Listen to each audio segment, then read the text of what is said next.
നമസ്കാരം. മലയാളി വാർത്ത ആനുകാലികത്തിലേക്ക് സ്വാഗതം. നമസ്കാരം. ഞാനും എൻ്റെ കുറച്ച് പിള്ളേരും നിയമസഭയിൽ ഉണ്ടാകുമെന്നായിരുന്നു പി.സി. ജോർജ് വലിയ വെല്ലുവിളിയൊക്കെ നടത്തിയത്. പൂഞ്ഞാറിൽ സ്ഥാനാർത്ഥിയാണ്. പക്ഷേ പി.സി. ജോർജിൻ്റെ വായിൽ നിന്ന് നിരന്തരം എല്ലാവരെയും വെറുപ്പിക്കുന്ന പ്രസ്താവനകളാണ് വന്നുകൊണ്ടിരിക്കുന്നത്.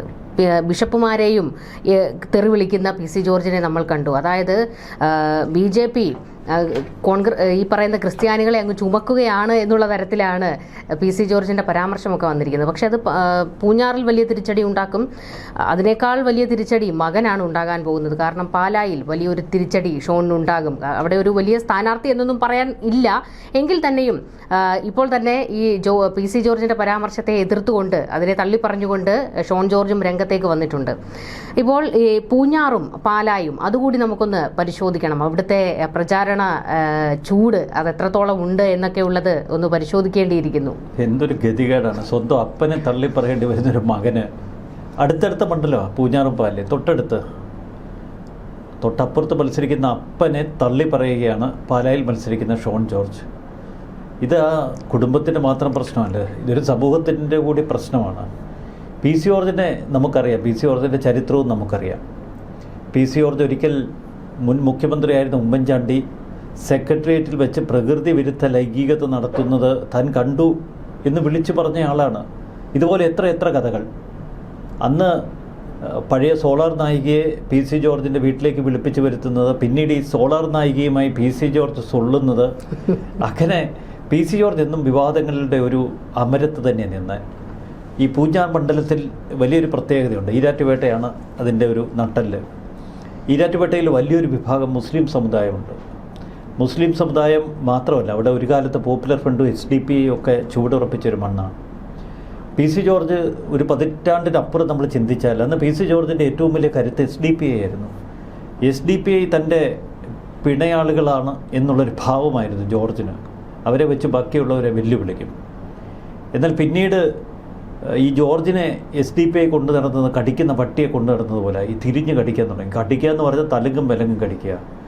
പിന്നീട് SDP കുറിച്ച് പറഞ്ഞത് എന്തൊക്കെയാണ്? SDP കുറിച്ച് ജോർജ് പറഞ്ഞത് നമുക്ക് അംഗീകരിക്കാം. മറുവശത്ത് മുസ്ലിം സമുദായത്തെക്കുറിച്ച് എന്തൊക്കെയാണ് പറഞ്ഞത്? ദേശദ്രോഹികൾ, രാജ്യദ്രോഹികൾ, ഈ രാജ്യത്ത് നിന്ന് പുറത്താക്കേണ്ടവർ, എന്തൊക്കെ പറഞ്ഞു. കേരളത്തിലെ മുസ്ലിം സമുദായത്തെ മുഴുവൻ തീവ്രവാദികളായി മുദ്രയടിച്ചു. പിന്നീട് ജോർജ് നടത്തിയ വർഗീയ പ്രസ്താവനകൾ, ഇതിങ്ങനെ തുടർച്ചയായി ആ നാവിൽ നിന്ന് വമിച്ചുകൊണ്ടിരിക്കുകയായിരുന്നു. ഏറ്റവും ഒടുവിൽ ജോർജ് അറിയാതെ വിഷം തുപ്പി ഇന്നലെ. ആ വിഷം ചെന്ന് വീണത് പാലായിലെ മകൻ്റെ നേർക്കാണ്. അതാണ് അതിലെ ഏറ്റവും വലിയ ഒരു വൈചിത്ര്യം. പി.സി. ജോർജ് ഇതല്ല, ഇതിനപ്പുറവും പറയും. പി.സി. ജോർജ് ഇക്കഴിഞ്ഞ ദിവസം പറഞ്ഞത് FCRA, വിദേശ സംഭാവന നിയന്ത്രണ ഭേദഗതിയെക്കുറിച്ച്, കേന്ദ്ര സർക്കാരിൻ്റെ ബില്ല്, അതിൽ കേരളത്തിലെ ന്യൂനപക്ഷങ്ങൾക്കിടയിൽ വലിയ ആശങ്കയുണ്ട്. പ്രത്യേകിച്ച് ബിഷപ്പുമാർക്ക്, ക്രിസ്ത്യൻ സമുദായത്തിനുമിടയിൽ. വളരെ കാലമായി BJP ക്രിസ്ത്യൻ സഭയുമായൊരു പാലമിടാൻ ശ്രമിക്കുന്നുണ്ട്. ഇതിനെ പലതലത്തിൽ വിമർശിക്കുന്നുണ്ട് BJPയിലെ തന്നെ പ്രവർത്തകർ. എന്തിനാണ് ഈ ക്രിസ്ത്യാനികളുടെ പുറകെ BJP നടക്കുന്നത് എന്നൊക്കെ പച്ചയ്ക്ക് ചോദിക്കുന്നവരുണ്ട്. കേരളത്തിലെ ഒരു ഡെമോഗ്രഫി നമ്മളൊന്ന് പരിശോധിക്കണം. കേരളത്തിൽ മുസ്ലിം സമുദായം പഴയ സെൻസസൊക്കെ നിൽക്കട്ടെ, 2011 സെൻസസൊക്കെ മാറ്റി വെച്ചാൽ ഏകദേശം 28% എത്തി. 24 എന്നൊക്കെയാണ് പറയുന്നതെങ്കിൽ 28-30%, 28 എന്ന് തന്നെ കൂട്ടിക്കും. കേരളത്തിൽ ക്രിസ്ത്യൻ സമുദായം നേരത്തെ 14%, അത് കുറഞ്ഞ 11-10 ഒക്കെ ആയി കാണും. ഇപ്പോൾ താഴേക്കാണ്, അത് മുകളിലേക്കല്ല. അപ്പോൾ ഈ രണ്ട് വിഭാഗങ്ങളെ ചേർത്താൽ ഏകദേശം 40% വരുന്നു. പിന്നീട് മറ്റ് സമുദായങ്ങൾ, ന്യൂനപക്ഷങ്ങളൊക്കെ ചേർത്താൽ ഈ ഹൈന്ദവ സമുദായത്തിന് വലിയ ഒറ്റയ്ക്ക് ഭൂരിപക്ഷം കിട്ടാനിടയില്ല കേരളത്തിൽ, പ്രത്യേകിച്ച് 3 മുന്നണികൾ മത്സരിക്കുമ്പോൾ. അതുകൊണ്ട് തന്നെ കേരളത്തിൽ BJPക്ക് അധികാരത്തിൽ വരണമെങ്കിൽ മുസ്ലിം സമുദായത്തെയോ ക്രിസ്ത്യൻ സമുദായത്തെയോ ഒപ്പം നിർത്തണം. ഇതിൽ മുസ്ലിം സമുദായത്തെ ഒപ്പം നിർത്താൻ പാടില്ല. അതുകൊണ്ടാണ് ക്രിസ്ത്യൻ സമുദായവുമായി ഇപ്പോൾ എപ്പോഴും ഒരു പാലമിടാൻ ശ്രമിച്ചത്. കാരണം മിക്ക സ്ഥലങ്ങളിലും ഒരു വിന്നിങ് എഡ്ജാണിത്. BJP കേരളത്തിൽ വളർത്തിയെടുത്ത ഒരു 16% വോട്ട്, അതവർ പ്രതീക്ഷിക്കുന്നത് ഈ തെരഞ്ഞെടുപ്പോടെ 20-ന് മുകളിലെത്തിക്കുകയാണ്. 20-ന് മുകളിലെത്തിച്ചാൽ ആ വിഭാഗത്തിലേക്ക് കൂടുതൽ ക്രിസ്ത്യൻ സമുദായത്തെ കൂടി കൊണ്ടുവന്ന് ഏതെങ്കിലും ഒരു ഘട്ടത്തിൽ 30%-ലെത്തിയാൽ വിന്നിങ് എഡ്ജിലെത്തി എന്നതാണ് BJPയുടെ പ്രതീക്ഷ. അതുകൊണ്ടാണ് എന്ത് വില കൊടുത്തും ഇത്രയേറെ ത്യാഗങ്ങൾ സഹിച്ചിട്ടും BJP ക്രിസ്ത്യൻ സമുദായത്തെ ആകർഷിക്കാൻ ഇതിലെ കുറേ പാഴുകളെ പിടിച്ച് ഇതിൻ്റെ അകത്തേക്ക് കൂട്ടിക്കൊണ്ടുവരുന്നത് നമ്മൾ നേരത്തെ പലപ്പോഴും കാണുന്നുണ്ട്. ഈ ക്രിസ്ത്യൻ സമുദായത്തിലെ ചില നേതാക്കന്മാർ ബിരുദന്മാരാണ്. അവർ കടലാസ് സംഘടനകളൊക്കെ ഉണ്ടാക്കും. ഞങ്ങൾ കേരളത്തിലെ ക്രിസ്ത്യൻ സമുദായത്തെ പ്രതിനിധീകരിക്കുന്നു എന്ന് ഡൽഹിയിൽ ചെന്ന് അമിത്ഷാജിയോടും BJPയുടെ ദേശീയ പ്രസിഡന്റിനോടൊക്കെ പറയും. അവരവർക്ക് ഇവർ കേരളത്തിലെ വലിയ സാധനങ്ങളായിരിക്കും. അങ്ങനെ അവർ മുന്നണിയിലേക്ക് എടുക്കും. ഇവരെ കൊണ്ട് കാശിന് ഗുണമില്ലെന്ന് പിന്നീട് മനസ്സിലാവും. ഇങ്ങനെ പരീക്ഷണം നടത്തി കുഴഞ്ഞപ്പോഴാണ് ആർക്കും ഏതും വേണ്ടാതെ PC ജോർജ് ഇതാ പുറത്ത് നിൽക്കുന്നു. PC ജോർജ് ഒരാശ്രയമില്ലാതെ ഒടുവിൽ BJPയിലേക്ക് എന്ന് കയറി. കോൺഗ്രസിൽ ആവുന്നത്ര വാതിലിൽ മുട്ടിതാ വന്ന്. പക്ഷേ അത് ഉമ്മൻചാണ്ടിയോട് ഇദ്ദേഹം ചെയ്ത ക്രൂരത കോൺഗ്രസ്സുകാരുടെ മനസ്സിലുണ്ട്. അങ്ങനെ രക്ഷയില്ലാതെ BJPയിൽ ചെന്ന് കയറി. പക്ഷേ അവിടെ BJPയിലേക്ക് ചെന്ന് കയറിയപ്പോൾ ഷോൺ ജോർജ്, PC ജോർജിൻ്റെ മകന് നല്ല ബിരുദനാണ്. ഷോൺ ജോർജിനെ സംബന്ധിച്ച് അവിടെ ഒരു സ്പേസ് ഉണ്ടെന്ന് കൃത്യതയോടെ തിരിച്ചറിഞ്ഞു. ഷോൺ പെട്ടെന്ന് തന്നെ രാജീവ് ചന്ദ്രശേഖരുമായി ബന്ധം സ്ഥാപിച്ചു. ഷോണ് അവരുമായി വലിയൊരു ആത്മബന്ധമുണ്ടാക്കി. ഷോണിൻ്റെ ആഗ്രഹം പൂഞ്ഞാറിൽ മത്സരിക്കണമെന്ന്. കാരണം ഈ അപ്പൻ്റെ അത്ര ശത്രുതയില്ല ഷോണിനോട്. മുസ്ലിം സമുദായത്തിൻ്റെ വോട്ട് കിട്ടില്ല. പക്ഷേ ക്രിസ്ത്യൻ സമുദായത്തിൻ്റെയും ഹൈന്ദവ സമുദായത്തിൻ്റെയും വലിയൊരു ശതമാനം വോട്ട് ഷോൺ പ്രതീക്ഷിക്കുന്നു. അങ്ങനെ പൂഞ്ഞാറിൽ മത്സരിക്കാനുള്ള ചിട്ടവട്ടമൊക്കെ ഒരുക്കി. അപ്പോഴാണ് സാക്ഷാൽ അപ്പൻ എനിക്ക് മത്സരിക്കണമെന്ന് പറഞ്ഞ് ചാടിയത്. രക്ഷയില്ലാതെ ഷോൺ നേരെ പാലായിലേക്ക് പോകുന്നു. അപ്പോഴും ഷോൺ ഒരു കണ്ടീഷൻ വെച്ചിരുന്നു, വിവരക്കേടൊന്നും വിളിച്ച് പറയരുത്. അങ്ങനെ അപ്പനും മോനും ഒരാൾ പൂഞ്ഞാറിൽ പാലായിൽ നിന്ന് മത്സരിക്കുന്നു. നമുക്കറിയാം കഴിഞ്ഞ 2021 തെരഞ്ഞെടുപ്പിൽ പാലായിൽ വിജയിച്ചത് മാണി സി കാപ്പൻ. 2019 ഉപതെരഞ്ഞെടുപ്പിൽ അന്ന് മാണി സി കാപ്പൻ വിജയിക്കുന്നു. ആ ഉപതെരഞ്ഞെടുപ്പിൽ അന്ന് മാണി സി കാപ്പന് ലഭിച്ചത് വെറും 2900 വോട്ടിൻ്റെ ഭൂരിപക്ഷം മാത്രമാണ്, 2943. എന്നാൽ തൊട്ടടുത്ത വർഷം 2021 തെരഞ്ഞെടുപ്പിൽ ആ ഭൂരിപക്ഷം 15,000 മുകളിലെത്തി. ഇതെങ്ങനെയാണ് സാധിച്ചത് എന്നത് അവിടുത്തെ കണക്കുകൾ പരിശോധിക്കുമ്പോൾ നമുക്ക് വ്യക്തതയോടെ മനസ്സിലാവും. ഈ പാല നിയോജക മണ്ഡലത്തിൽ അവിടെ കാലങ്ങളായി BJP നേടിയിരുന്ന വോട്ടുകൾ 2021 എവിടെ പോയി? ഇതാണ് അവിടുത്തെ അടിസ്ഥാനപരമായ ഒരു ചോദ്യം. ആ വോട്ടുകൾ വലിയ തോതിൽ മാണി സി കാപ്പന് പോയി. നമുക്കേറെ വിചിത്രമെന്ന് തോന്നാം പാലായുടെ ഒരു രാഷ്ട്രീയം. കാരണം കോൺഗ്രസും BJPയും എപ്പോഴും വിരുദ്ധ ധ്രുവങ്ങളിലാണ്.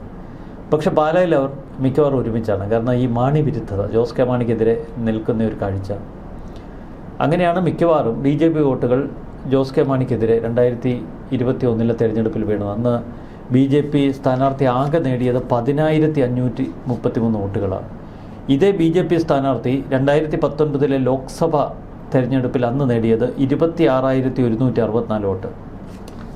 2019 ബൈ ഇലക്ഷനിൽ അന്ന് BJP സ്ഥാനാർത്ഥിക്ക് കിട്ടിയത് 18,054. അപ്പോൾ നേരത്തെ 26,000 ആയിരുന്നത് 8,000 വോട്ട് കുറഞ്ഞപ്പോൾ അന്ന് ബൈ ഇലക്ഷനിൽ 2,900 വോട്ട് മാത്രമേ മാണി സി കാപ്പന് ഭൂരിപക്ഷം കിട്ടിയുള്ളൂ. പക്ഷേ 2021 BJP വോട്ട് ഗണ്യമായി കുറഞ്ഞു, 10,533. അപ്പോൾ സ്വാഭാവികമായും നമുക്കറിയാം മാണി സി കാപ്പൻ ജയിക്കുന്നു, BJP സ്ഥാനാർത്ഥിക്ക് വോട്ടില്ല. ഇതാണ് അവിടുത്തെ ഒരു കണക്ക്. അങ്ങനെ 15,616 വോട്ടുകൾ BJP പാളയത്തിൽ നിന്ന് ഒലിച്ചുപോയി 2021. ഷോൺ ജോർജിനെ സംബന്ധിച്ച് ഷോൺ ജോർജിന് മുന്നിൽ ചില കണക്കുകളുണ്ട്. ഈ BJPക്ക് അവിടെ ഒരു 26,000-നും 30,000-നും ഇടയിൽ വോട്ടുണ്ട്. പിന്നീട് മാണി സി കാപ്പന് കിട്ടുന്ന കുറച്ച് മാണി വിരുദ്ധ വോട്ടുകൾ, ഷോണിന് തലപ്പലം, അങ്ങനെ പൂഞ്ഞാറിനോട് ചേർന്ന കുറേ മണ്ഡലങ്ങളുണ്ട്, അതൊക്കെ ഷോണിലേക്ക് വരും. അങ്ങനെ തൻ്റെ വോട്ട് നില ഒരു 35,000-40,000 എത്തിക്കാൻ പറ്റും. അതിലപ്പുറത്തേക്ക് മുന്നേറിയാൽ ജോസ് കെ മാണിയുടെ വോട്ട് എന്ന് പറയുന്നത് അവിടെ പ്രതീക്ഷിക്കുന്ന ഒരു 54,000 വോട്ടാണ്. അപ്പോൾ അതിനോടൊന്ന് കണ്ടസ്റ്റ് ചെയ്യാൻ പറ്റിയാൽ വിജയിച്ച് കയറാമെന്ന ഷോണിനൊരു പ്രതീക്ഷ. അതുകൊണ്ടാണ് ഇത്ര ഒരു മാസീവായിട്ടുള്ള പ്രചരണമൊക്കെ തുടങ്ങിയത്. പക്ഷെ പ്രചരണം തുടങ്ങി, ആ പ്രചരണം ഈ ഒരു ഘട്ടത്തിലെത്തി നിൽക്കുമ്പോൾ മാണി സി കാപ്പനൊരു അപകടം മനസ്സിലായി. തൻ്റെ വോട്ടുകളെല്ലാം അടിയെ പോവുക, എല്ലാം ഷോൺ വലിച്ചു വരിയെടുക്കുകയാണ്. ആദ്യഘട്ടത്തിൽ ഈ തെരഞ്ഞെടുപ്പ് പ്രചരണത്തിൽ ഇവർ ചേട്ടൻ ബാവ അനിയും ബാവയായിരുന്നു. രണ്ടുപേരും ഒരുമിച്ച് പത്രസമ്മേളനമൊക്കെ നമ്മൾ കണ്ടു. എൻ്റെ മകൻ ഷോണിനൊപ്പം പഠിച്ചതാണ്, ഞങ്ങൾ സുഹൃത്തുക്കളാണ് എന്നൊക്കെ പറഞ്ഞ് പരസ്പരം കെട്ടിപ്പിടിക്കുന്നു, മാധ്യമങ്ങളുടെ മുന്നിൽ സമർപ്പിക്കുന്നു, അവിടെ മാധ്യമങ്ങളുടെ മുന്നിൽ ഇങ്ങനെ സംവദിക്കുന്നു. അവിടെ നിന്ന് ഇപ്പോൾ രണ്ടുപേരും കീരിയും പാമ്പോയി. ഇപ്പോൾ ഷോണിൻ്റെ പ്രചരണം മാണി സി കാപ്പനെതിരെ തിരിച്ചിരിക്കുന്നു, മാണി സി കാപ്പൻ്റെ പ്രചരണം ഷോണിനെതിരെ തിരിച്ചിരിക്കുന്നു. അവർ തമ്മിൽ കട്ടഫയറ്റാണ്. ഇതാണ് ജോസ് കെ മാണിക്ക് കിട്ടിയൊരു ഭാഗ്യം ഈ പാലാ മണ്ഡലത്തിൽ. BJP വോട്ടുകൾ എങ്ങനെ കോൺഗ്രസ് പെട്ടിയിൽ വീഴുന്നു, അതാണ് നമുക്ക് ഏറ്റവും കൗതുകമായി പാലായിൽ തോന്നുന്നത്. ഇതിനൊരു കാരണം ബിനു പുളിക്കക്കണ്ടം എന്ന ഇപ്പോഴത്തെ ദിയ പുളിക്കക്കണ്ടത്തിൻ്റെ പിതാവ്. ദിയ പുളിക്കക്കണ്ടമാണ് ഇപ്പോൾ പാല മുനിസിപ്പാലിറ്റിയുടെ ചെയർമാൻ. ബിനു പുളിക്കക്കണ്ടം പണ്ട് മുതലേ ജോസ് കെ മാണിയായിട്ട് ശത്രുതയായ അന്ന് മുതൽ എവിടെ ജോസ് കെ മാണിക്കിട്ട് പാര വെക്കാൻ പറ്റും എന്ന് ഗവേഷണം ചെയ്തുകൊണ്ടിരിക്കുകയാണ്. ഈ ബിജു പുളിക്കക്കണ്ടത്തിൻ്റെ ഒരു സഹോദരനുണ്ട്, ബിജു പുളിക്കക്കണ്ടം, കുറി പാലായിലുണ്ട്. ബിജു പുളിക്കക്കണ്ടം സുരേഷ് ഗോപിയുടെ ഏറ്റവും വലിയ സുഹൃത്താണ്. സുരേഷ് ഗോപിയുമായി വലിയ ചങ്ങാത്തമാണ്. സുരേഷ് ഗോപി ഒരു സിനിമയുടെ ഷൂട്ടിങ്ങിന് പാലായിൽ ചെന്നപ്പോൾ ഇവരുടെ ഒരു ഗസ്റ്റ് ഹൗസിലാണ് മാസങ്ങളോളം താമസിച്ചത്. അങ്ങനെ BJP വൃത്തങ്ങളുമായി വലിയ ബന്ധമുണ്ട്. തൃശ്ശൂരിൽ വെച്ച് സുരേഷ് ഗോപിയുടെ തെരഞ്ഞെടുപ്പ് പ്രചരണത്തിൽ അന്ന് സജീവമായി ബിജു പങ്കെടുത്തിരുന്നു. അങ്ങനെ പുളിക്കക്കണ്ടം പ്രദേശ് സുരേഷ് ഗോപിയുടെ ഏറ്റവും അടുത്ത സുഹൃത്തുക്കളാണ്. അപ്പോൾ BJPയുമായി വലിയ ബന്ധമുണ്ട്. പിന്നെ ഒരു ഹൈന്ദവ സമുദായവുമായി ഒക്കെ ഇഴുകിച്ചേർന്ന് നിൽക്കുന്ന ഒരു കുടുംബമാണ് അവർ. അപ്പോൾ അവരുടെ ഒരു കോൺഫിഡൻസ് BJPക്ക് കിട്ടുന്ന വോട്ട് മാണി വിരുദ്ധത പറഞ്ഞ് ഒന്നുകിൽ മാണി സി കാപ്പന് അല്ലെങ്കിൽ മറ്റൊരു പോയിന്റിലെത്തിക്കുക. അത് കഴിഞ്ഞ കാലഘട്ടങ്ങളിൽ പലപ്പോഴും അതിന് കഴിഞ്ഞിട്ടുണ്ട്. അവിടെയാണ് ഷോൺ ജോർജിൻ്റെ എൻട്രി. ഷോൺ ജോർജ് കടന്നു വന്നതോടെ പുളിക്കക്കണ്ടം പ്രദേശത്ത് ആകെ വീട്ടിലായി. കാരണം BJPക്ക് പ്രതീക്ഷ നൽകി ഷോൺ അവിടെ മത്സരിക്കുമ്പോൾ മാണി സി കാപ്പനെ പരസ്യമായി അംഗീകരിക്കാൻ കഴിയില്ല, മറുവശത്ത് ഷോണിനെ തള്ളിപ്പറയാൻ കഴിയില്ല. അപ്പോൾ ചെകുത്താനും കടലിനും ഇടയിലായി. അങ്ങനെ പുളിക്കക്കണ്ടം പ്രദേശത്ത് ഇങ്ങനെ കുഴഞ്ഞു മറിഞ്ഞ് നിൽക്കവേ ഷോൺ ആദ്യത്തെ ഒരു കിഡ് ലോഞ്ചിങ് ഒക്കെ ആയിരുന്നു. 10,000-ത്തിലധികം സ്ത്രീകൾക്ക് സെറ്റ് സാരിയൊക്കെ വിതരണം ചെയ്തൊക്കെയായിരുന്നു തുടക്കം. സാരി മേടിക്കാൻ ഇടിച്ചുകൂടിയോട് വലിയ വീഡിയോ ഒക്കെ കണ്ട് അന്തപ്പെട്ട ആളുകൾ. പ്രകടനമൊക്കെ കുഴപ്പമില്ല. ഈ രണ്ടുപേരെ നമ്മൾ താരതമ്യം ചെയ്യുമ്പോൾ ഒന്ന് ഈ ജോസ് കെ മാണി, മറ്റൊന്ന് ഷോൺ ജോർജ്. ഈ ഷോൺ ജോർജ് ആളൊരു വിരുദ്ധനാണ്. എല്ലായിടത്തും ഇടിച്ചു കയറാൻ, ആളുകളെ കുപ്പിയിലാക്കാനൊക്കെ നല്ല കഴിവുണ്ട്. ഈ ജോസ് കെ മാണിയെ സംബന്ധിച്ച് ആളൊരു രാഷ്ട്രീയ മാന്യതയുടെ ഒരു അടയാളമാണ്. പൊതുവേ ജോസ് കെ മാണിയെക്കുറിച്ച് പുറത്ത് പറയുന്ന കഥകൾ എന്നൊക്കെ പറഞ്ഞാൽ നമ്മുടെ ചെവി പൊട്ടിപ്പോൾ അമ്മാതിരി കഥകളാണ്. ഇതെങ്ങനെ ഈ കഥകൾ ഉത്ഭവിച്ചു എന്ന് ചോദിച്ചാൽ ഈ KM മാണിയുടെ ഭാര്യയുടെ ഒരു ബന്ധുവാണ് PT ചാക്കോ എന്ന് പറഞ്ഞ പഴയ ഒരു രാഷ്ട്രീയ അധികായൻ. അദ്ദേഹത്തിൻ്റെ മകൻ PC തോമസ്. PT ചാക്കോ മരിക്കുന്നു. അന്ന് KM മാണിയെ രാഷ്ട്രീയത്തിൽ ഇത്രയേറെ വളർത്തിക്കൊണ്ടുവന്ന PT ചാക്കോയുടെ മകനെ തനിക്ക് ഒന്നുകൂടി ഒന്ന് ഉയർത്തിക്കൊണ്ടുവരണമെന്ന് KM മാണിക്ക് ആഗ്രഹം. അങ്ങനെ PC തോമസിനെ പാർട്ടിയിലേക്ക് കൊണ്ടുവരുന്നത്, പാർട്ടിയിൽ MP ആവുന്നു. അതിനിടയിലാണ് ജോസ് കെ മാണിയുടെ ഒരു കടന്നുവരവ്. ഈ മക്കൾ രാഷ്ട്രീയം നമുക്ക് കുറ്റം പറയാൻ കഴിയില്ല. കാരണം പാലായിലെ 3 മക്കൾ രാഷ്ട്രീയത്തിൻ്റെ വക്താവുള്ള ഒന്ന് ചെറിയൻ കാപ്പൻ എന്ന് പറയുന്നത് പഴയ KM മാണിയുടെ ഒരു വൈരിയായിരുന്നു. ഒരു കാലത്ത് KM മാണി തൻ്റെ ഗുരുവായി, രാഷ്ട്രീയ ഗുരുവായി സ്വീകരിച്ചയാൾ. ചെറിയൻ കാപ്പൻ്റെ അഭിഭാഷക ഓഫീസിലാണ് KM മാണി തൻ്റെ പ്രാക്ടീസ് ആരംഭിച്ചത്. പക്ഷെ പിന്നീട് കേരള കോൺഗ്രസിൻ്റെ രൂപീകരണം, അതിനെ തുടർന്നുണ്ടായ ആശയഭിന്നത, ഇരുവരും 2 ധ്രുവങ്ങളിലായി. അന്ന് മുതൽ ഈ കാപ്പൻ കുടുംബം KM മാണിയെ തീർക്കാൻ പ്രതിജ്ഞയെടുത്ത് നടക്കുകയാണ്. KM മാണിയുടെ ഒരു പ്രശ്നം എന്തായിരുന്നു എന്ന് വെച്ചാൽ പാലായിൽ അന്ന് വലിയ ചില കുടുംബക്കാരുണ്ട്. ഒന്ന് കാപ്പൻ കുടുംബം, 2 RV തോമസ് കുടുംബം, സിറീക് തോമസൊക്കെ ആ കുടുംബത്തിൽ നിന്നുള്ളവരാണ്. കാപ്പൻ കുടുംബം നമുക്കറിയാം. ചെറിയാൻ കാപ്പൻ, അദ്ദേഹത്തിനൊരു അദ്ദേഹത്തിൻ്റെ മക്കൾ, അദ്ദേഹത്തിൻ്റെ സഹോദരങ്ങൾ, വലിയ കുടുംബമാണ് പാലായിലെ. പിന്നീട് മുണ്ടക്കൽ എന്ന് പറയുന്ന പഴയ മേഘാലയ ഗവർണറൊക്കെ ആയിരുന്ന MM ജേക്കബിൻ്റെ കുടുംബം, അദ്ദേഹത്തിൻ്റെ സഹോദരങ്ങൾ, അദ്ദേഹത്തിൻ്റെ കുടുംബക്കാരെ, ഒരു പാലായി നിറഞ്ഞ ഈ 4 കുടുംബം KM മാണിയുടെ ഏറ്റവും വലിയ ശത്രുക്കളും പാലായിലെ വലിയ ആഠ്യന്മാരുമാണ്. അപ്പം ഇവരെ മുട്ടുകുത്തിച്ച് വേണം KM മാണിക്ക് അവിടെ തൻ്റെ സിംഹാസനം പിടിച്ചെടുക്കാൻ. അങ്ങനെ KM മാണി ഇവരെയൊക്കെ ഇവരെക്കാളൊക്കെ ബലവാനായ മറ്റൊരാൾ കൂടി ഉണ്ടായിരുന്നു, സാക്ഷാൽ മണ്ണർകാട് പാപ്പൻ. വലിയ സ്പിരിറ്റ് കച്ചവടക്കാരനാണ് മണ്ണർകാട് പാപ്പൻ. നമുക്കറിയാം, കേരളത്തെ അടിമുടി ഒരു കാലഘട്ടത്തിൽ തൻ്റെ ചൂണ്ടുവിരലിൽ നിർത്തി കറക്കിയ ഒരു അബ്കാരി തലവനായിരുന്നു മണ്ണർകാട് പാപ്പൻ. അന്ന് തിരുവനന്തപുരത്ത് പബ്ലിക് ഓഫീസിലൊക്കെ എത്തുക എന്ന് പറഞ്ഞാൽ എക്സൈസിൻ്റെ ഏറ്റവും ഉയർന്ന ഉദ്യോഗസ്ഥർ വരെ അദ്ദേഹത്തെ കാറിലെത്തിയേ കാണുള്ളൂ. അങ്ങനെ അത്ര കിടു പാർട്ടിയാണ്. ആദ്യ തെരഞ്ഞെടുപ്പിൽ തന്നെ മണ്ണർകാട് പാപ്പനെ വെല്ലുവിളിക്കുന്നു KM മാണി. അന്ന് സഭാധ്യക്ഷന്മാരെ വെല്ലുവിളിക്കുന്നില്ല, സഭാധ്യക്ഷന്മാരെ തള്ളിപ്പറയുന്നു. കോൺഗ്രസിനെ വിട്ട് ഞങ്ങളൊരു കളിക്കില്ല എന്ന് പറയുന്നു. അങ്ങനെയുള്ള ഒരു രാഷ്ട്രീയ സാഹചര്യത്തിൽ വളർന്നു വന്ന KM മാണിയോട് കുടുംബപരമായും അദ്ദേഹത്തോട് മറ്റ് ചില കാരണങ്ങൾ കൊണ്ടുമൊക്കെ ശത്രുതയിലായ നിരവധി വൻ കുടുംബങ്ങളുണ്ടായിരുന്നു പാലായിൽ. അവർക്ക് KM മാണി ജീവിച്ചിരുന്ന കാലഘട്ടത്തിൽ അദ്ദേഹത്തെ തോൽപ്പിക്കാൻ കഴിഞ്ഞില്ല. 2019 ബൈ ഇലക്ഷൻ വരെ, കെ എം മാണിയുടെ മരണശേഷം. അങ്ങനെ 2014 തെരഞ്ഞെടുപ്പിൽ വിജയിച്ച കെ എം മാണി പിന്നീട് അസുഖത്തെ തുടർന്ന് മരിക്കുന്നു. അങ്ങനെ 2019 ഉപതെരഞ്ഞെടുപ്പ് നടക്കുമ്പോൾ അന്ന് ജോസ് കെ മാണി രാജ്യസഭാ അംഗമാണ്. പെട്ടെന്ന് ആ ഉപതെരഞ്ഞെടുപ്പിൽ നിന്നിരുന്നെങ്കിൽ ഒരുപക്ഷെ വിജയിക്കാൻ കഴിഞ്ഞേനെ. എന്തായാലും അവിടെ ജോസ് ടോം എന്ന് പറയുന്ന ഇവരുടെ ഒരു വിശ്വസ്തനെ നിർത്തി ജോസ് ടോമിനെ തോൽപ്പിച്ച് മാണി സി കാപ്പൻ വിജയിക്കുന്നു. അങ്ങനെയാണ് കെ എം മാണിയുടെ കോട്ട പിടിച്ചെടുക്കുന്നത്. പക്ഷേ അന്നും ഇന്നും ജോസ് കെ മാണിയെ ഒരു രാഷ്ട്രീയ ശത്രുവായി ഇവരൊക്കെ പ്രഖ്യാപിച്ചിരിക്കുകയാണ്. ഇതിനിടയിലാണ് പി സി തോമസ് പണ്ട് മൂവാറ്റുപുഴയിൽ ലോക്സഭയിൽ മത്സരിക്കുന്നത്. അന്ന് ജോസ് കെ മാണിയെ UDF തങ്ങളുടെ സ്ഥാനാർത്ഥിയായി അവതരിപ്പിക്കുന്നു. അന്ന് NDA സ്വതന്ത്രനായി, NDA മറ്റു രൂപത്തിലാണ്, BJPയുടെ ഒക്കെ പിന്തുണയോടെ പി സി തോമസ് അവിടെ മത്സരിക്കുന്നത്. അവിടെ രാഷ്ട്രീയം ഇല്ലായിരുന്നു. പകരം ഒന്ന് പി സി തോമസിനെ ജയിപ്പിക്കാൻ വലിയ തന്ത്രജ്ഞരായ ചിലർ കളത്തിലിറങ്ങി. പല കാരണങ്ങൾ കൊണ്ട് കെ എം മാണിയുടെ ക്യാമ്പിൽ നിന്ന് പുറത്തുപോയ ഡിജോ കാപ്പനെ പോലെയുള്ള ചിലർ. അന്ന് ഡിജോ കാപ്പനൊപ്പം ജെയിംസ് വടക്കൻ എന്നൊക്കെ പറയുന്ന വലിയ കക്ഷികൾ, പാലായിലെ ബുദ്ധിജീവികളുണ്ടായിരുന്നു. ജെയിംസ് വടക്കൻ ഇപ്പോൾ ജോസ് കെ മാണിയുടെ വലിയൊരു സുഹൃത്തൊക്കെയാണ്. അങ്ങനെ ഇവരൊക്കെ ഒരുമിച്ച് ചേർന്നിട്ട് ജോസ് കെ മാണി വേറൊരു തലത്തിൽ ഏർക്കാട് പഠിച്ച് ലോയോളയിലൊക്കെ പഠിച്ച് മദ്രാസിലും ഒക്കെ വിദ്യാഭ്യാസം നേടി തിരിച്ച് തിരുവനന്തപുരത്തെത്തി GICയിൽ വർക്ക് ചെയ്ത് തിരുവനന്തപുരം കേന്ദ്രീകരിച്ച് യൂത്ത് ഫ്രണ്ടിലൊക്കെ പ്രവർത്തിച്ച് വളർന്നു വന്ന ഒരു നേതാവാണ്. അങ്ങനെ ജോസ് കെ മാണിയെ പാലായിൽ വേരുകളില്ല, ഇതൊരു അമൂൽ സൃഷ്ടിയാണ് എന്ന് വരുത്താൻ കുറേ കഥകളങ്ങ് മെനഞ്ഞു. അപ്പോൾ ആദ്യ തെരഞ്ഞെടുപ്പിൽ ആളുകൾ അന്തം വിടുന്ന കഥകളാണ് പുറത്തേക്ക് വരുന്നത്. ഈ പാല എന്ന് പറഞ്ഞാൽ ഈ കള്ളക്കഥകളുടെ ഒരു നാടാണ്. ഒരു കഥ മെനഞ്ഞു വിട്ടാൽ ഇതിങ്ങനെ പറക്കും. കാരണം വേറെ വലിയ പ്രശ്നങ്ങളൊന്നുമില്ല മിക്ക ചെറുപ്പക്കാർക്കും. രാവിലെ ഇറങ്ങിയിട്ട് പരദൂഷണം പറയണം, വൈകിട്ടായ ഒന്ന് വീശണം, അത്രയൊക്കെ ഉള്ളൂ. പിന്നെ പള്ളിപ്പെരുന്നാളിനും ഉത്സവ ആഘോഷങ്ങൾക്കുമൊക്കെ അവർക്കൊന്ന് അടിച്ചു പൊളിക്കണം. എളിയിലൊരു കത്തി കാണും, ആരെങ്കിലും വെല്ലുവിളിച്ചാൽ കത്തി ഒരു കുത്തും, രണ്ടെണ്ണം മിനുങ്ങും. പോലീസിനെയോ സംവിധാനങ്ങളോ ഒന്നും ഭയമില്ല, വലിയ ആവശ്യങ്ങളുമില്ല. അവിടെ നേതാക്കന്മാർ തങ്ങളുടെ വീട്ടിലെ മാമൂദിസ അല്ലെങ്കിൽ വിവാഹം, മരിച്ചടക്കം ഇതിനൊക്കെ ഒന്ന് വരണം.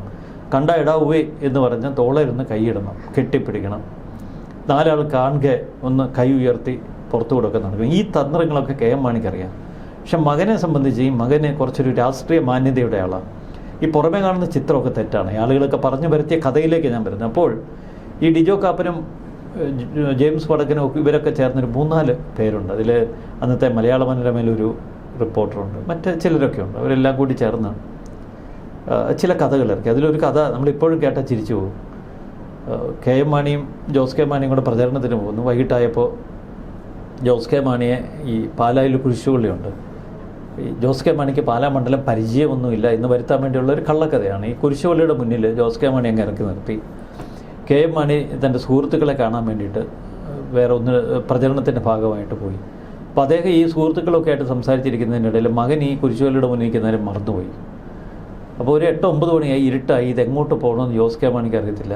അപ്പോൾ വീട്ടിലേക്ക് വിളിച്ച് അമ്മയെ വിളിച്ച് കരച്ചിൽ തുടങ്ങി. അമ്മയെ രാവിലെ ഫ്ലാസ്കിൽ തന്നു വിട്ട ബോൺബീറ്റ തീർന്നു. ഈ ഒരു മുന്നിലൊരു കുരിശുപള്ളി കാണാൻ ഞാൻ എങ്ങോട്ടാണ് പോകേണ്ടത്, വീട്ടിലേക്ക് എങ്ങനെയാണ് വരേണ്ടത് എന്നങ്ങ് ചോദിച്ച് ഇമാതിരി കഥകളങ്ങ് പ്രചരിച്ചു. അപ്പോൾ അവിടെയാണ് ജോസ് കെ മാണിയുടെ നെഗറ്റീവ് തുടങ്ങുന്നത്. പിന്നീട് കെ എം മാണിയുടെ ശത്രുക്കൾ ജോസ് കെ മാണിക്കെതിരെ ഇങ്ങനെ നിരന്തരം ഓരോരോ കഥകൾ മെനഞ്ഞു. ഈ കഥ, അന്ന് തുടങ്ങിയ കഥ ഇപ്പോഴും ജോസ് കെ മാണിക്ക് വിനയായി നിൽക്കുന്നു. മറ്റൊന്ന്, ഈ ജോസ് കെ മാണിയെ സംബന്ധിച്ചൊരു തകരാറുണ്ട്. രാഷ്ട്രീയ മാന്യനാണ്, ഇടപെടുന്ന കാര്യങ്ങളിൽ പെർഫെക്ഷൻ ഉണ്ട്, അതിലെനിക്ക് ഗ്യാരണ്ടിയാണ്. കാരണം ഭരണത്തിൽ, നേതൃശൈലിയിൽ അയാൾ കൃത്യമാണ്. ഏറ്റെടുക്കുന്ന കാര്യങ്ങൾ കൃത്യമായി ചെയ്യാനറിയാം. വികസന കാര്യങ്ങളിലൊരു കാഴ്ചപ്പാടുണ്ട്. അതൊക്കെ നല്ല അച്ചടി പെർഫെക്ഷനിൽ അയാൾ ചെയ്തു തീർക്കും. അതുപോലെ സ്വന്തം ലാപ്ടോപ്പിൽ വികസന കാര്യങ്ങളൊക്കെ വർക്കൗട്ട് ചെയ്യും, അത് ഫോളോ അപ്പ് ചെയ്യും, സിസ്റ്റമാറ്റിക്കാണ്. പക്ഷെ ഒരു പള്ളിയിൽ ഒരു കുർബാനയ്ക്ക് പോയി പുറത്തേക്ക് ഇറങ്ങി വരുമ്പോൾ നിറച്ച ആളുകളൊക്കെ നിൽപ്പുണ്ട്. ഇങ്ങനെ സംബന്ധിച്ച് എല്ലാവരുടെ തോളിലും കൈയിട്ട് എല്ലാവരോടും കുശലം പറഞ്ഞ് വരാനുള്ള ഒരു മെയ്വഴക്കമില്ല. പക്ഷെ ആൾ ശുദ്ധനാണ്. ഇങ്ങനെ ഈ ഒറ്റ പോക്ക് പോകുമ്പോൾ ഈ ആളുകളൊക്കെ ഇത് ആ ജോസ് കെ മാണിയുടെ ഒരു പോക്ക് കണ്ടില്ലേ, മനുഷ്യരൊക്കെ തിരിഞ്ഞു നോക്കാതെ ഇങ്ങനൊരു വിചാരം. അത് പാലക്കാരോടാണ്. ഇപ്പോൾ തിരുവനന്തപുരക്കാരോട് അല്ലെങ്കിൽ വേറെ എവിടെയാണെങ്കിലും കുഴപ്പമില്ല. ഈ പാലക്കാരുടെ ഒരു കുഴപ്പം ഇടാവേ എന്ന് ചോദിച്ചാൽ തോളിൽ കൈയിട്ടാലേ അവനൊരു ആശ്വാസമാകുള്ളൂ. പ്രത്യേകിച്ച് ഈ പള്ളിയിൽ നിന്ന് ഇറങ്ങി വരുമ്പോൾ ഒരു ഭർത്താവും ഭാര്യയും ഒരുമിച്ച് ഇരിക്കുക. അപ്പോൾ ഈ ഭാര്യയുടെ മുന്നിൽ ഭർത്താവ് പറയും, ഇത് ജോസ് കെ മാണി എൻ്റെ സ്വന്തം കക്ഷിയാണ്, ഇതേ ഇറങ്ങി വരുന്നതെന്ന് പറഞ്ഞ് ഇയാൾ അടുത്ത് പോകുമ്പോൾ ഇയാളെ ശ്രദ്ധിക്കാതെ പോയാൽ ഭാര്യ പറയല്ലേ, നിങ്ങളെ കണ്ടിട്ട് മനസ്സിലായ പോലുമില്ല മനുഷ്യന്ന്. അപ്പം ഇതാണ് ഇങ്ങേണ്ട ഒരു ദൂഷ്യം. ഈ ഒറ്റ ദൂഷ്യമേ ഉള്ളൂ. ഇതിൻ്റെ പേരിൽ പലപ്പോഴും പല കഥകളും കേൾക്കേണ്ടി വരുന്നു. ഇതിനോടനുബന്ധിച്ച് മറ്റ് ചില ദുഷ്പേരുകൾ ചാർത്തപ്പെടുന്നു. അങ്ങനെയാണ് 2021 തെരഞ്ഞെടുപ്പിൽ വലിയ നെഗറ്റിവിറ്റി അഴിച്ചുവിടുകയാണ് ചെയ്തത്. അന്ന് നമുക്കറിയാം മാണി കാപ്പൻ്റെ പാളയത്തിലെ ഏറ്റവും തന്ത്രജ്ഞനായ ഒരാളുണ്ടായിരുന്നു, ഇതിൻ്റെ ഒരു ചാണക്യൻ ഡിജോ കാപ്പൻ്റെ ഏറ്റവും അടുത്ത സുഹൃത്താണ്. പക്ഷേ ഒരു വലിയ ദുരന്തം സംഭവിച്ച് അദ്ദേഹം ഇപ്പോൾ ഒരു ചികിത്സയിൽ കഴിയുകയാണ്. വല്ലാത്തൊരു അപകടം സംഭവിച്ചു, തിരുവനന്തപുരത്ത് വെച്ചൊരു വാഹനാപകടം. ഇതാണ് അതിൻ്റെ പശ്ചാത്തലം.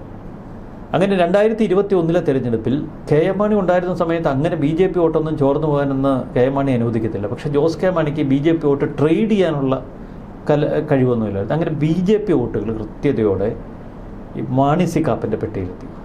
അതായിരുന്നു ഈ 2021 തോൽവിയുടെ ഒരു കാരണം. രണ്ടാമത്തേത്, വളരെ വർഷങ്ങളായി KM മാണി കൈപ്പിടിയിൽ ഒതുക്കിയ മണ്ഡലം ഒരു ചേഞ്ച് വരട്ടെ എന്ന് കരുതിയാണ് മാണി സി കാപ്പനിലേക്ക് ഒരു ചെറിയ ന്യൂനപക്ഷം അത്തരത്തിൽ ചിന്തിച്ചു. പക്ഷെ മാണി സി കാപ്പൻ്റെ കയ്യിൽ കഴിഞ്ഞ 7 വർഷം ഈ മണ്ഡലം ഇരുന്നിട്ടും ഒരു പുണ്ണാക്കം അവിടെ നടന്നിട്ടില്ല, ഒരു വികസനവും ഇല്ല. ഞാൻ ഇന്നലെ ഭദ്രൻ മാട്ടൽ എന്ന് പറഞ്ഞൊരു സംവിധായകൻ, അദ്ദേഹത്തിൻ്റെ ഒരു വീഡിയോ കണ്ടു. വെറും അഴുക്ക് ജലം പോലെ ഒഴുകുന്ന മീനച്ചിലാറ്, ഇതൊക്കെ എന്ത് ചെയ്തു എന്ന് ചോദിച്ച് അദ്ദേഹം ചെയ്തൊരു വീഡിയോ നമ്മളെ ഹൃദയത്തെ സ്പർശിക്കുക. അത്ര ഷാർപ്പായിട്ടുള്ള ചോദ്യമാണ്. ആ വീഡിയോ കണ്ടാൽ പാലായിൽ ഈ മാണി സി കാപ്പനെ എന്തിനു തിരഞ്ഞെടുത്തു എന്ന് പോലും നമുക്ക് തോന്നലുണ്ടാകും. ഷോൺ ജോർജ് എൻ്റെ അടുത്ത സുഹൃത്തുക്കളോട് പറഞ്ഞു, പാലായിൽ നല്ല സ്പേസ് ഉണ്ട്, കാരണം മാണി സി കാപ്പനെ ജനങ്ങൾക്ക് ഒട്ടും ഇഷ്ടമില്ല.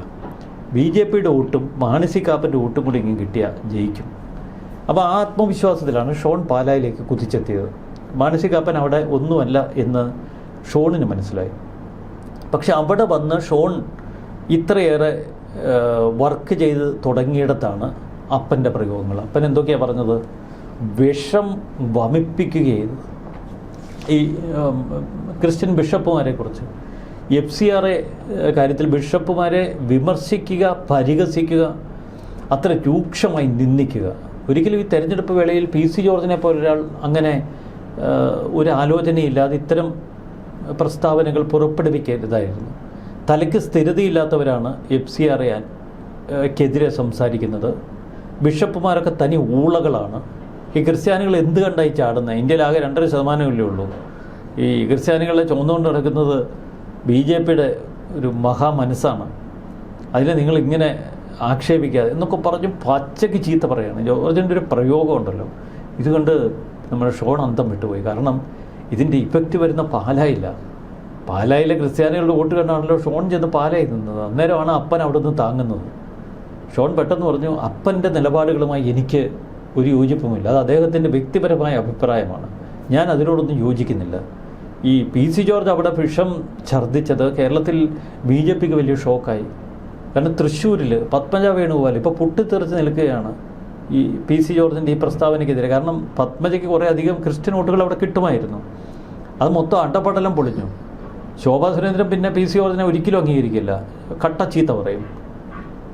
ചുരുക്കത്തിൽ PC ജോർജിന് ഇപ്പോൾ സീറ്റ് കൊടുത്ത് ഇങ്ങനെ നിർത്തിയത് ഏറ്റവും വലിയ അപകടമായത് ഷോൺ ജോർജിനാണ്.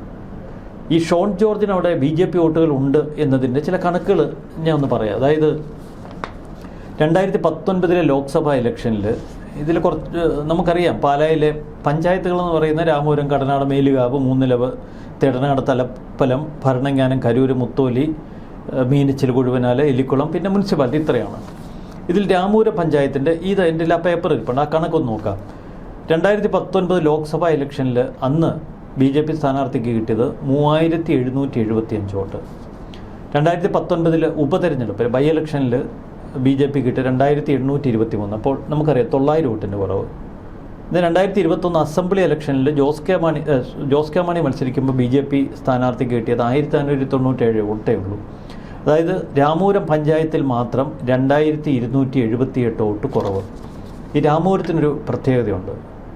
രാമപുരം എന്ന് പറയുന്നത് ഒരു പക്ക കോൺഗ്രസിന് പ്രാമുഖ്യമുള്ള ഒരു പഞ്ചായത്താണ്. അവിടെയാണ് ഈ മുണ്ടക്കൽ കുടുംബങ്ങളുടെ ഒരു ആസ്ഥാനം. അവിടെയാണ് MM ജേക്കബിൻ്റെ വീട്. അപ്പോൾ MM ജേക്കബിൻ്റെ കാലം മുതൽ MM ജേക്കബായിരുന്നു ആദ്യകാല എതിരാളി KM മാണിയുടെ. ഞാനും മുണ്ടക്കൽ കുടുംബത്തിൽപ്പെട്ടയാളാണ്. MM ജേക്കബിൻ്റെ കസിനാണ് എൻ്റെ ഫാദർ. ഈ MM ജേക്കബിൻ്റെ ശിഷ്യനാണ് നമ്മുടെ ജോസഫ് വാഴക്കന്. അങ്ങനെ MM ജേക്കബുമായുള്ള അന്ന് തൊട്ടുള്ള ഫൈറ്റ്. അപ്പോൾ ഈ രാമപുരത്തെ കോൺഗ്രസ്സുകാർക്ക് എന്നും ഒരു വലിയ വാശിയായിരുന്നു. കെ എം മാണിയെ തോൽപ്പിക്കുക, വേറെ അജണ്ടയൊന്നുമില്ല. അപ്പോൾ തെരഞ്ഞെടുപ്പ് ആകുമ്പോൾ ബി ജെ പിക്കാരെയൊക്കെ ഒപ്പം നിർത്തി നമുക്ക് കെ എം മാണിയെ തോൽപ്പിക്കണം, ഇക്കുറി ജോസ് കെ മാണിയെ തോൽപ്പിക്കണം. ആ ഒരു നയത്തിൻ്റെ ഭാഗമായിരുന്നു 2021 അവിടെ 2278 ബി ജെ പി വോട്ടുകളിൽ വന്ന ചോർച്ച. ആ വർഷം കടനാട് 2019 ലോക്സഭയിൽ കിട്ടിയത് 1511, 2019 ഉപതെരഞ്ഞെടുപ്പിൽ കിട്ടിയത് 1008. അപ്പോൾ തന്നെ 500 വോട്ട് കുറഞ്ഞു. പക്ഷെ അസംബ്ലി തെരഞ്ഞെടുപ്പായപ്പോൾ 566 വോട്ടേ ഉള്ളൂ ബി ജെ പി സ്ഥാനാർത്ഥിക്ക്. അങ്ങനെ 2021 945 വോട്ടിൻ്റെ കുറവ്. ഇങ്ങനെ മിക്ക മണ്ഡലങ്ങൾ, ഇപ്പോൾ തലപ്പലം എടുത്താൽ 2138, തലപ്പലം, തിടനാട്, ഭരണങ്ങാനം, മൂന്നിലവ്, മേലുകാവ്, ഈ 5 ഭരണങ്ങാനം നേരത്തെ മുതൽ കെ എം മാണിക്ക് അനുകൂലമായ മണ്ഡലമാണ്. പക്ഷേ മേലുകാവ്, മൂന്നിലവ്, തിടനാട്, തലപ്പലം, ഇത് 4 പഴയ പൂഞ്ഞാറിൻ്റെ ഭാഗമാണ്. പി സി ജോർജിന് അവിടെ വലിയ സ്വാധീനമുണ്ട്. അപ്പോൾ അവിടുത്തെ ബി ജെ പിക്കാരെയൊക്കെ മാനേജ് ചെയ്യാൻ പറ്റും എന്നുള്ളൊരു ആത്മവിശ്വാസം പി സി ജോർജിനുണ്ട്. 2021 തെരഞ്ഞെടുപ്പിൽ അന്ന് ജോസ് കെ മാണിയെ തോൽപ്പിക്കുക എന്ന അജണ്ടയായിരുന്നു ഏറ്റവും വലുത്. അങ്ങനെ അന്ന് പി സി ജോർജ് അന്ന് സ്വതന്ത്രനായി മത്സരിക്കുകയാണല്ലോ. അങ്ങനെ ആ തെരഞ്ഞെടുപ്പിൽ ബി ജെ പി വോട്ടുകൾ വലിയ തോതിൽ മാണി സി കാപ്പന് മറിച്ചു കൊടുക്കാൻ അന്ന് ഷോണും പി സി ജോർജും ഒക്കെ പരസ്യമായി കളത്തിലിറങ്ങിയിരുന്നു. അതിൻ്റെ ഒരു പ്രതിഫലനം ഇതിൽ കാണാം. നമുക്കറിയാം ആ തെരഞ്ഞെടുപ്പിൽ ഇപ്പോൾ ഒരു ഉദാഹരണം പറഞ്ഞാൽ മേലുകാവ് 979 വോട്ടാണ് 2019 ലോക്സഭയിൽ ബി ജെ പിക്ക് കിട്ടിയത്. 19 ഉപതെരഞ്ഞെടുപ്പിൽ 599. ഇത് ഓർക്കണം, 2019 ലോക്സഭ ഉപതെരഞ്ഞെടുപ്പ് തമ്മിൽ ഉള്ള വ്യത്യാസ സമയം തന്നെ.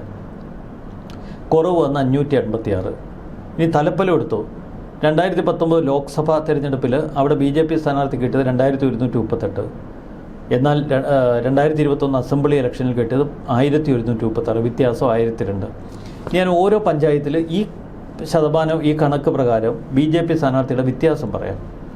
2021 ബി ജെ പിക്ക് സ്ഥാനാർത്ഥിക്ക് കുറഞ്ഞ വോട്ട് 2019 ലോക്സഭ ഇലക്ഷൻ വെച്ച് നോക്കുമ്പോൾ രാമൂരൻ 2278, കടനാട് 945, മേലുകാവ് 586, മൂന്നിലവ് 610, തിടനാട് 546, തലപ്പലം 1002, ഭരണങ്ങാനം 1232, കരൂർ 1602, മുത്തോലി 1360, മുനിസിപ്പാലിറ്റി 1446, മീനച്ചിൽ 1527, കൊഴുവനാൽ 1085, എലിക്കുളം 1397. പിന്നെ ബി ജെ പിക്ക് കുറഞ്ഞത് 15,616 വോട്ട്. 2021 അസംബ്ലി തിരഞ്ഞെടുപ്പിൽ ബി ജെ പി സ്ഥാനാർത്ഥിക്ക് ആകെ കിട്ടിയത് 10,533. 2019 ലോക്സഭാ ഇലക്ഷനിൽ അതേ ബി ജെ പി സ്ഥാനാർത്ഥിക്ക് കിട്ടിയത് 26,164. ഉപതെരഞ്ഞെടുപ്പിൽ കിട്ടിയത് 18,054. അപ്പോൾ 26, 18,000, 10,000, 15,600 വോട്ടിൻ്റെ വ്യത്യാസം. ആ വ്യത്യാസമാണ് ജോസ് കെ മാണിയുടെ തോൽവിയുടെ മാർജിൻ. ഇനി മറ്റൊരു കണക്കുണ്ട്. ഈ 2019 ഈ കാണുന്ന ആണോ ബി ജെ പി വോട്ട് എന്നുള്ള സ്വാഭാവിക സംശയം നമുക്കുണ്ടായേക്കാം. ആ സംശയം തീരും. 2016 അന്ന് ബി ജെ പി സ്ഥാനാർത്ഥി തെരഞ്ഞെടുപ്പിൽ വാങ്ങിയത് 24,724 വോട്ടാണ്. അപ്പം ബി ജെ പിക്ക് ഒരു 25,000, 26,000 വോട്ട് അവിടെ ഉണ്ട്. അതാണ് പിന്നീട് വലിയ ചോർച്ചയിലേക്ക് പോയത്. ഇനി ബി ജെ പി വോട്ട് ചോർന്നു പോയതാണോ എന്ന് സ്വാഭാവികമായി ഇപ്പം പ്രക്ഷോഭ സംശയിക്കും. 2016 24,000 ഉണ്ട്, സമ്മതിക്കാം. 2019 26,146 ഉണ്ട്, അതും സമ്മതിക്കാം. 2019 ബൈ ഇലക്ഷനിൽ 18,000 കുറയുന്നു. പിന്നെ ബി ജെ പിക്കാരെല്ലാം കോൺഗ്രസിലേക്ക് പോയി എന്ന് വെക്കുക. 2021 10,553 കുറഞ്ഞു. പക്ഷെ പിന്നെ എങ്ങനെയാണ് 2025 തദ്ദേശ ഭരണ തെരഞ്ഞെടുപ്പിൽ ബി ജെ പിക്ക് ഇതേ നിയോജക മണ്ഡലത്തിൽ 21,123 വോട്ട് കിട്ടുന്നത്? അവിടെ നമുക്ക് ബിജു പുളിക്കണ്ട ഇവരുടെയൊക്കെ കഥ അറിയാം. അപ്പോൾ ഈ ബി ജെ പി വോട്ടുകൾ ഫലപ്രദമായി ട്വിസ്റ്റ് ചെയ്യുന്നതിൽ മാണി സി കാപ്പൻ ജയിച്ചിരുന്നു. ഈ ഒരു സ്പേസാണ് ഷോൺ നോക്കി ഇറങ്ങിയത്. അവിടെയാണിപ്പോൾ അവർ രണ്ടും ഒരു സ്പ്ലിറ്റിലേക്ക് പോയിരിക്കുന്നത്. ഒരു സർവേയും എനിക്ക് തോന്നുന്നില്ല അത്ര പരിപൂർണമാണെന്ന്. കാരണം ഈ കണക്കുകൾ പരിശോധിക്കുമ്പോൾ ജോസ് കെ മാണിയുടെ ഒരു 54,000, 55,000 വോട്ട് ഒരു ഫിക്സഡ് ഡിപ്പോസിറ്റായിട്ട് അവിടെ നിൽപ്പുണ്ട്. മറുവശത്ത് നിൽക്കുന്ന 67 + 10 77,000 വോട്ട്, അത് ഷോണിനും നമുക്കറിയാം മാണി സി കാപ്പനുമായി സ്പ്ലിറ്റ് ചെയ്ത് വീഴാനുള്ള സാധ്യതയാണ് ഇക്കുറി കൂടുതൽ. സ്പ്ലിറ്റ് ചെയ്യുമ്പോഴും ഷോണിനായിരിക്കും ഇത്തിരി മേൽക്കൈ അവിടെ ഉണ്ടാവുക. ഇത് മനസ്സിലാക്കിയാണ്, ഈ അപകടം മനസ്സിലാക്കിയാണ് മാനസി കാപ്പൻ അടുത്ത കാലത്ത് പറഞ്ഞല്ലോ, എൻ്റെ അവസാന മത്സരം സഹായിക്കണം, ഇല്ലെങ്കിൽ ഞാൻ ഇനി അടുത്ത തവണ ഒന്നും മത്സരിക്കാനുണ്ടാവില്ല, പ്രായം കൂടി എന്നൊക്കെ പറഞ്ഞ് നിലവിളിക്കുന്നത് കേട്ടു. അപ്പോൾ ഇതാണ് അവിടുത്തെ ഒരു യാഥാർത്ഥ്യം. ജോസ് കെ മാണിയെ സംബന്ധിച്ച് ഒരു ഫിക്സഡ് ഡിപ്പോസിറ്റ് ഉണ്ട്. ആ കേരള കോൺഗ്രസ് എമ്മിൻ്റെ ഒരു വോട്ട്, ആ ഒരു ബേസ് അവിടെയുണ്ട്. മറുവശത്ത് മാനസി കാപ്പൻ കഴിഞ്ഞ 7 വർഷം എന്ത് ചെയ്തു എന്ന ചോദ്യം ശക്തമാണ്. ഷോണിനിപ്പോൾ ഏറ്റവും വലിയ പാരയായിരിക്കുന്ന സ്വന്തം അപ്പൻ തന്നെ. ഷോണിൻ്റെ പഴയ പല പ്രസംഗങ്ങളും ഇപ്പോൾ സോഷ്യൽ മീഡിയ കുത്തിപ്പൊക്കിയിട്ടുണ്ട്. അതൊക്കെ അവിടെ ഇട്ട് ഇപ്പോൾ ആഘോഷിക്കുകയാണ്, പ്രചരണത്തിലൊക്കെ അത് ഉപയോഗിക്കുന്നുണ്ട്. എന്തായാലും വളരെ രസകരമായ ഒരു തെരഞ്ഞെടുപ്പ് വിശേഷമാണ് നമുക്ക് ഈ പൂഞ്ഞാർ പാല നിയോജക മണ്ഡലങ്ങളിലുള്ളത്.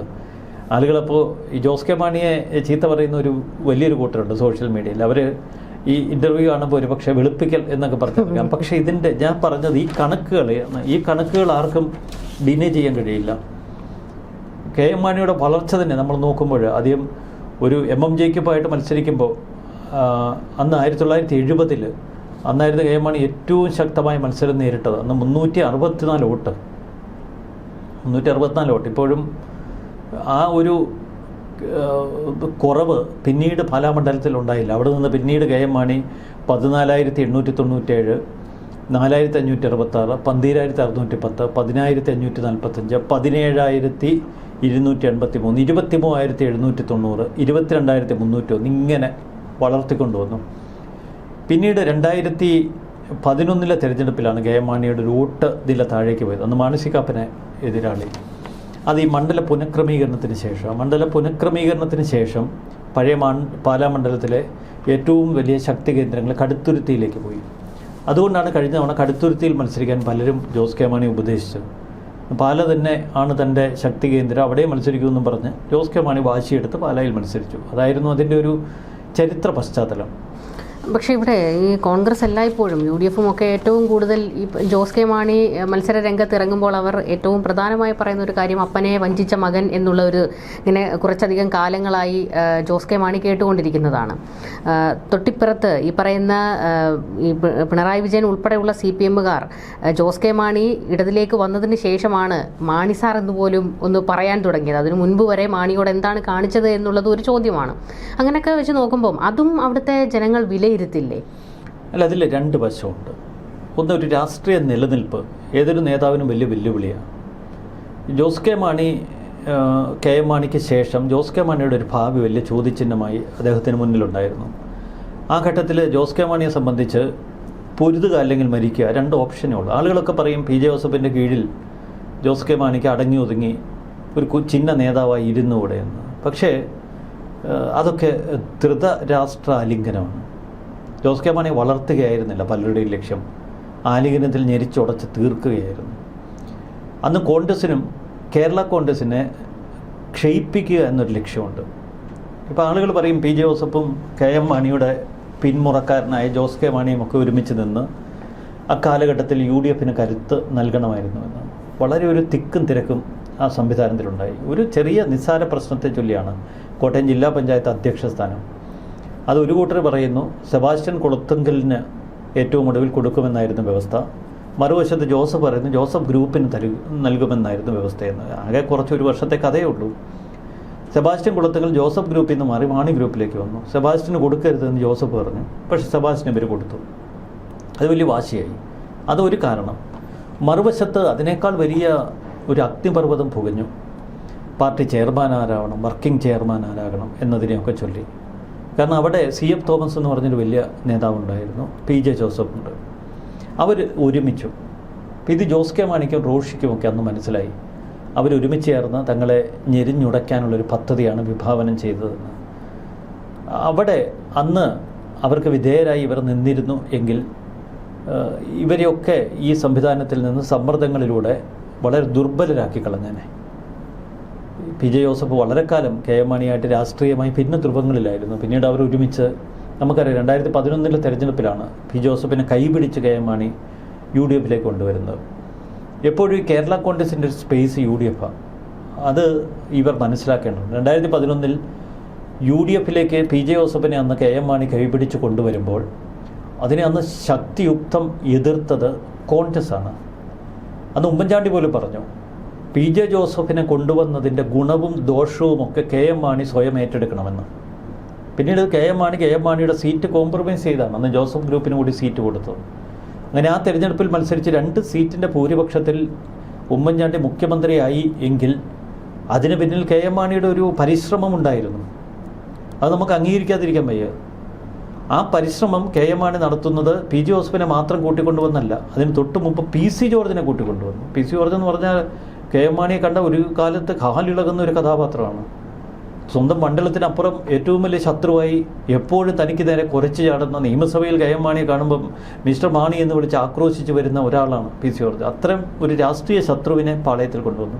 അപ്പോൾ PJ ജോസഫിനെയും PC ജോർജിനെയും പാളയത്തിൽ കൊണ്ടുവന്ന KM മാണി 2011 കാലഘട്ടത്തിൽ, അന്ന് 2016 കാലഘട്ടത്തിൽ അന്ന് ഉമ്മൻചാണ്ടി സർക്കാരിനെ നിലനിർത്തിയെങ്കിൽ അതിന് വലിയൊരു ഉത്തരവാദിത്വം എടുത്തിട്ടുണ്ട്. അത് നമുക്ക് ഒരിക്കലും നിഷേധിക്കാൻ കഴിയില്ല. അതിന് നിഷേധിച്ചുകൊണ്ട് കേരളത്തിൽ ഒരു രാഷ്ട്രീയ ചരിത്രവും ഇനി ഉണ്ടാകാനും പോകുന്നില്ല. പക്ഷേ ആ KM മാണിയെ കൂടെ നിന്ന് ആ കാലഘട്ടത്തിൽ PJ ജോസഫും PC ജോർജും ചതിച്ചു. ഇരുവരുടെയും ലക്ഷ്യം വേറെയായിരുന്നു.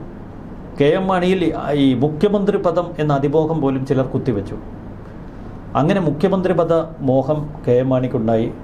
KM മാണി അതൊക്കെ വാസ്തവം. കാരണം ചരിത്രത്തിൻ്റെ ഓരം ചേർന്ന് നിൽക്കുമ്പോൾ 2 വട്ടം കപ്പിനും ചുണ്ടിനുമിടയിൽ മുഖ്യമന്ത്രി സ്ഥാനം നഷ്ടപ്പെട്ടയാളാണ് KM മാണി. അപ്പോൾ തനിക്ക് അർഹിക്കുന്നതാണ് എന്ന് അദ്ദേഹം ഒരു വട്ടം ചിന്തിച്ച് കാണും.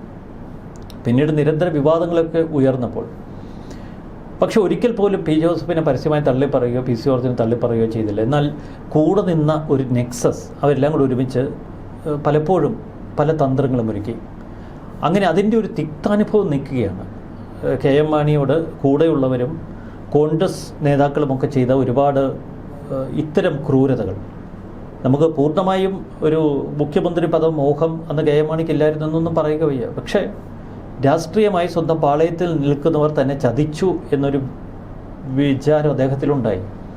അത് അദ്ദേഹത്തിൻ്റെ മകനുമായി പങ്കുവച്ചിട്ടുണ്ട്. മകൻ അപ്പനെ എപ്പോഴും ചേർത്ത് പിടിക്കുന്ന, അപ്പനോട് വലിയ കാര്യമുള്ളൊരു മകൻ തന്നെയാണ്. അതുപോലെ മകനെ അതുപോലെ വാത്സല്യത്തോടെ കാണുന്ന ഒരു പിതാവുമായിരുന്നു KM മാണി.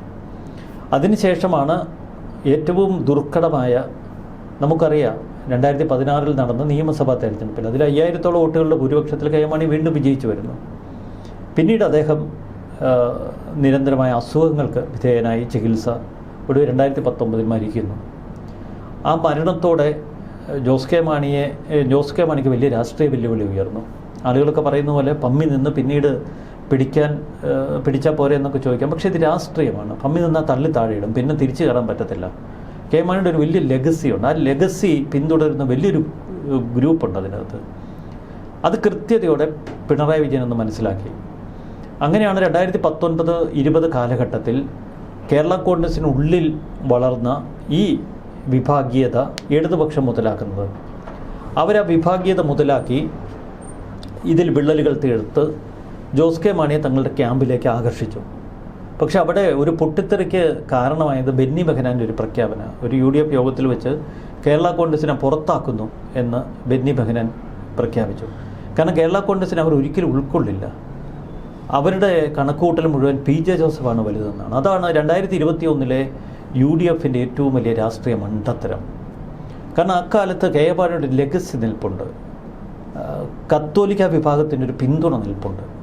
ഇപ്പോൾ 2021 തെരഞ്ഞെടുപ്പിൽ നമുക്കറിയാം, മധ്യ തിരുവിതാംകൂറിൽ അന്ന് LDFിന്, പ്രത്യേകിച്ച് പത്തനംതിട്ട, കോട്ടയം, ഇടുക്കി ഈ മണ്ഡലങ്ങളിലൊക്കെ LDFിന് വലിയൊരു പിന്തുണ ഇവരിലൂടെ കിട്ടി. മറ്റു പല മണ്ഡലങ്ങളിലും ഒരു മാർജിനൽ വോട്ട് ഈ വിഭാഗത്തിനുണ്ട്. അതും LDFിനെ വളരെയധികം സഹായിച്ചു. അതായിരുന്നു അന്നത്തെ 2021 സംഭവിച്ച ട്വിസ്റ്റ്. പക്ഷേ അവിടെ ജോസ് കെ മാണിയും കൂട്ടരും ഒരു കാര്യം തിരുത്തേണ്ടതായിരുന്നു. അവരുടെ സ്പേസ് LDF അല്ല. അവരുടെ സ്പേസ് ഒരിക്കലും LDF അല്ല. LDFിൽ നിന്നാൽ വളരാൻ കഴിയില്ല. അവർ UDFിൻ്റെ ഭാഗമാകണം. UDFിൻ്റെ ഭാഗമായി അവർ ചില സമയത്ത് തീരുമാനങ്ങൾ എടുത്തിരുന്നെങ്കിൽ കേരളത്തിലെ ഏറ്റവും പ്രമുഖ രാഷ്ട്രീയ കക്ഷിയായി നിലനിൽക്കാൻ അവർക്ക് കഴിഞ്ഞേനെ. അതിൽ ഒരു രാഷ്ട്രീയ മടയത്തരം തന്നെയാണ് അവർ പുറത്തെടുത്തത്. മറുവശത്ത് അതിൽ രാഷ്ട്രീയ മാന്യതയുണ്ടോ എന്ന് വേണമെങ്കിൽ ചോദിക്കാം. തരാതരം പോലെ അങ്ങോട്ടും ഇങ്ങോട്ടും ചാടുന്നത് ആരാണ് ചാടാത്തത്? രാഷ്ട്രീയം എന്ന് പറയുന്നത് അവസരങ്ങളുടെ ഒരു കലയാണ്.